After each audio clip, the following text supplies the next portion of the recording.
Assalamualaikum warahmatullahi wabarakatuh. Perkenalkan, nama saya Kalista Safa Aurelia dengan NIM A112020131161. Di sini saya akan mempresentasikan tugas bimbingan karir, yaitu dengan peminatan data science dengan heart disease.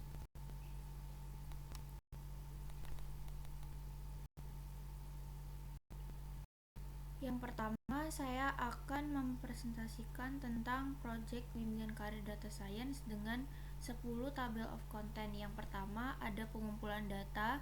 Yang kedua, menelaah data. Yang ketiga, memvalidasi data. Keempat, menentukan objek data. Kelima, membersihkan data. Keenam, konstruksi data. 7, modeling. 8, evaluasi. 9, streamlit. Dan yang terakhir adalah kesimpulan. Yang pertama, pengumpulan data. Dataset yang digunakan pada proyek ini yaitu berasal dari UCI Machine Learning dengan nama file heart disease dan mengambil hungarian data yang terdapat pada heart disease tersebut. Yang kedua, langkah kedua yaitu menelaah data. Dalam menelaah data, kita perlu memasukkan library yang dibutuhkan untuk menelaah data, yaitu ada import panda as pd, lalu ada import ray, dan input numpy as np, lalu ada import intertools. Lalu selanjutnya ada load data, yaitu memasukkan dataset yang dibutuhkan dengan alamat penyimpanan yang tepat dan simpan ke dalam sebuah variabel, yaitu hungarian data. Jadi kita perlu memasukkan file hungarian data ke dalam codingan ini. Lalu selanjutnya buatlah iterasi untuk membaca dataset. Lalu kita akan membuat iterasi untuk membaca dataset seperti ini dan outputnya seperti ini. Ini adalah hasil dari hungarian data tersebut. Setelah membaca file dataset, lakukan iterasi sesuai jumlah kolom dan baris yang ada pada dataset. Untuk keterangan kolom dan baris dapat dilihat melalui dataset yang sudah dijelaskan sebelumnya. Lalu setelah itu kita akan memanggil data frame yang terdapat pada hungarian data, menampilkan informasi dari file dataset yang sudah dimasukkan ke dalam data frame. Lalu ini adalah informasi dari file dataset yang dimasukkan ke dalam data frame. Selanjutnya, pada kondisi dataset yang kita miliki, kondisi khusus di mana sebelum memasuki tahap validasi data untuk tipe data objek atau string perlu dilakukan penghapusan fitur dikarenakan pada dataset ini nilai 0 disimbolkan angka 9. Jadi kita perlu menghapuskan fitur karena ada nilai 0. Lalu kita mengubah tipe data file dataset menjadi tipe data float sesuai dengan nilai 0 yaitu -9. Selanjutnya, ini sedang menghapuskan fitur nilai 0. Lalu yang ketiga ada validasi data. Pada tahap ini bertujuan untuk mengetahui dan memahami isi dari dataset agar dapat dilakukan penanganan sesuai dengan kondisi, mengubah nilai 9 menjadi nilai null value sesuai dengan deskripsi dataset. Lalu menghitung jumlah nilai 0 dan ini hasil nilai 0. Selanjutnya, yang keempat yaitu menentukan objek data. Dalam objek data ini terdapat 14 fitur yang akan digunakan pada dataset.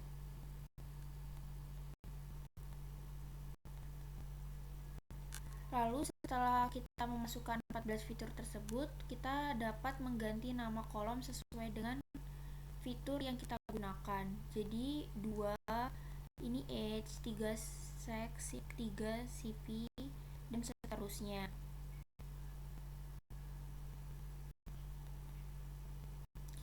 Setelah itu kita akan menghitung jumlah fitur pada dataset. Setelah menghitung jumlah fitur pada dataset, kita akan membersihkan data. Sebelum melakukan pemodelan, dilakukan pembersihan data agar model yang dihasilkan lebih akurat. Jadi kita akan menghitung jumlah null value yang ada dalam dataset. Berdasarkan output kode program di atas ini, ada beberapa fitur yang hampir 90% datanya memiliki nilai nol sehingga perlu dilakukan penghapusan fitur menggunakan fungsi drop.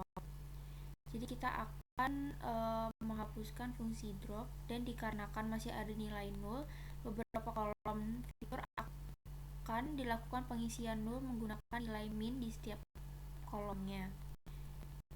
Lalu kita akan mengubah nilai nol menjadi nilai min yang sudah ditentukan sebelumnya. Setelah itu melakukan pengecekan terhadap duplikasi data, lalu menghapus data yang memiliki duplikat. Setelah itu kita akan mencari kolerasi antar fitur. Ini adalah hasil kolerasi antar fitur. Lalu keenam ada konstruksi data. Dalam tahap ini konstruksi data ada dari salah satu tujuan untuk menyesuaikan sesuai tipe data yang ada dalam dataset. Namun pada tahap ini dataset sudah memiliki tipe data yang sesuai sehingga tidak perlu melakukan penyesuaian data kembali. Lalu setelah itu kita akan memisahkan fitur dan target. Sebaiknya kita melakukan pengecekan data terlebih dahulu untuk penjumlahan persebaran target. Jadi ini merupakan target dari dataset. Lalu pada grafik di atas kita akan melakukan oversampling, yaitu dengan menggunakan SMOD. Jadi ini adalah target sebelum oversampling menggunakan SMOD. Lalu ini adalah target setelah oversampling menggunakan SMOD.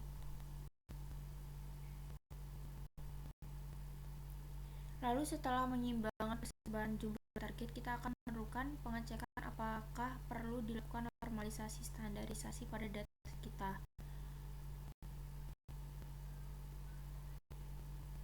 Lalu ini adalah deviasi kolom. Setelah itu ada modeling yang ketujuh, yaitu pada tahap ini kita akan memulai untuk membangun sebuah model. Jadi di bawah ini merupakan sebuah fungsi menampilkan hasil akurasi dan rata-rata dari recall, F1, dan precision score setiap model. Fungsi ini nanti akan dipanggil di setiap model. Lalu ada KNN. Jadi di dalam dataset kita ini kita akan menggunakan 3 algoritma, yaitu KNN, Random Forest, dan SGBOS. Dalam KNN ini kita akan menggunakan hasil akurasi yang terdapat dalam KNN. Jadi hasil akurasi dalam KNN terdapat 76%.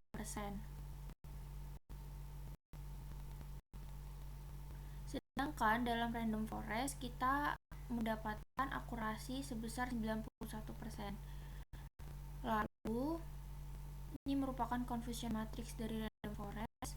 Dalam SGBOS ini dengan learning rate yaitu 0,1, learning rate ini berguna untuk mengontrol seberapa besar kita menyesuaikan bobot model. Dan dalam SGBOS ini kita mendapatkan nilai akurasi sebesar 91. Berikut confusion matrix dari SGBOS.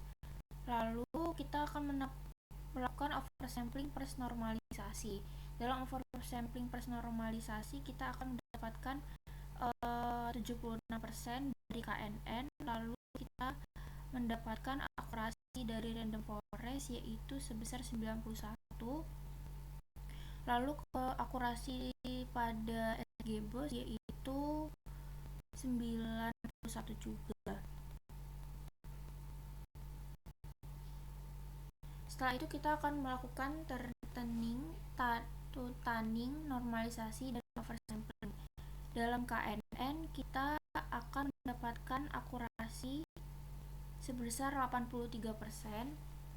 Jadi ini adalah perbedaan dari oversampling dan tunning. Lalu pada Random Forest kita mendapatkan akurasi sebesar 90%, dan pada SGBOS kita mendapatkan akurasi sebesar 91%. Setelah itu adalah tahap evaluasi. Dalam tahap ini kita akan mengevaluasi data sekaligus membandingkan antara algoritma dari ketiga algoritma tadi, mana yang lebih bagus. Berikut merupakan KNN, Random Forest, dan SGBOS. Lalu dari hasil oversampling, Random Forest dan SGBOS mempunyai nilai akurasi yang tinggi daripada KNN. Tapi pada tahap normalisasi first oversampling, Random Forest dan SGBOS juga masih mempunyai nilai akurasi tertinggi. Sedangkan setelah dilakukan tahap normalisasi oversampling dan tunning, Random Forest dan SGBOS masih memiliki nilai akurasi yang sama, tetapi pada KNN naik 83,4. Lalu base model komparasi dari tiga algoritma tersebut adalah Random Forest dengan akurasi 90,9. Selanjutnya saya akan menjelaskan tentang Streamlit. Sebelumnya berikut merupakan coding dari Streamlit saya. Saya akan menjelaskan Hungarian Heart Disease. Ini merupakan tampilan dari Streamlit yang sudah saya kerjakan. Dalam Hungarian Heart Disease ini mempunyai model akurasi 98,18%. Lalu dalam Hungarian Heart Disease ini terdapat dua, yaitu single predict dan multi predict. Penyakit jantung Hungarian ini memiliki fitur 10 inputan. Jadi jika kita ingin melakukan prediksi jantung kita harus mengisi 10 inputan tersebut. Yang pertama ada age atau umur. Dalam umur ini kita mempunyai minimal value, jadi dari 28 tahun sampai 66 tahun. Lalu terdapat seks atau jenis kelamin. Dalam jenis kelamin ini ada dua pilihan, yaitu laki-laki dan perempuan. Setelah itu terdapat chest pain type atau jenis nyeri dada. Jadi jika pasien memiliki nyeri dada, yaitu terdapat 4, yaitu yang pertama bukan tipe angina. Yang kedua diseksi aorta. Tipe ini menyebabkan pembuluh darah terpisah yang mengakibatkan aorta pecah. Lalu ada tipe angina. Tipe ini disebabkan oleh aliran darah yang buruk ke jantung. Lalu yang terakhir adalah tanpa gejala. Lalu selanjutnya ada tekanan darah istirahat atau resting blood pressure dengan minimal value 92 dan maksimal 200. Lalu yang kelima ada kolesterol dengan minimal 85 dan maksimalnya 603. Lalu selanjutnya terdapat hasil elektrokardiografi saat istirahat. Dalam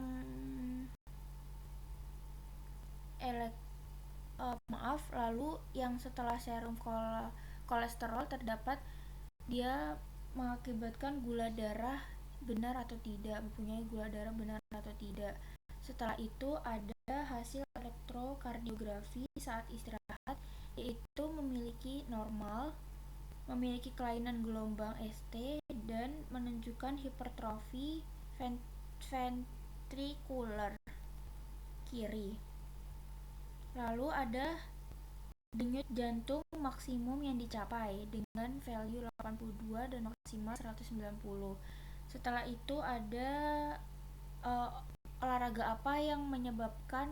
apakah ada olahraga yang menyebabkan nyeri dada tadi. Lalu yang terakhir ada depresi yang disebabkan oleh olahraga relatif dengan istirahat dengan value 0 sampai 5. Jadi di sini saya akan mencoba single predict.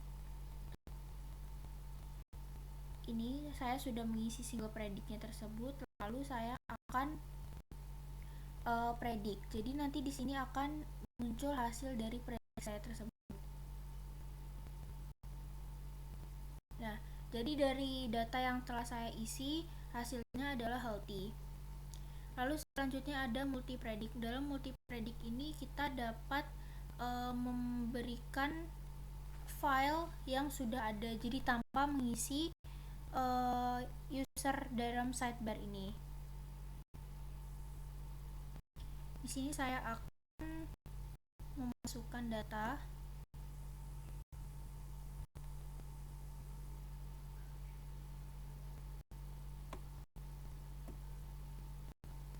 Nah, setelah data masuk, akan memprediksi ya, ini healthy, heart disease 1, healthy, heart disease level 3, healthy.